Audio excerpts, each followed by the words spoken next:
Zlato, pojď, musíme už jet. Ne. No to si děláš srandu? Za prvý, takhle se mnou mluvit nebudeš. A za druhý, zvedni ten zadek a jedeme, jsem řekla. Vlády se chopilo dotčené ego, které chce dosáhnout svého i za cenu narušení vztahu. Takový přístup vytváří odpojení rodiče od dítěte, boj, negativní emoce, prostě přilévá oleje do ohně.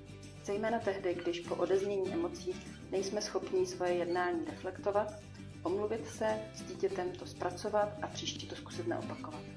Pokud toho schopní jsme, pokud třeba i zpětně dokážeme dítěti ukázat, že jeho emoce a chování chápeme a snažíme se příště řešit situaci jinak, náš vztah to zvládne.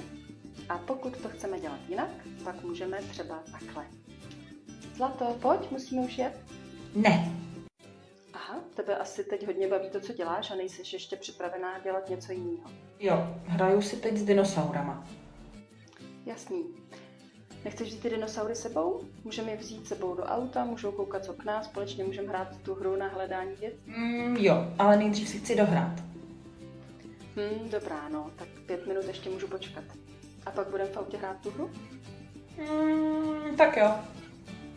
I když se snažíme k dětem přistupovat s úctou a s respektem, mají ve skutečnosti docela málo moci nad svými životy a oni tu moc opravdu potřebují ke zdravému vývoji.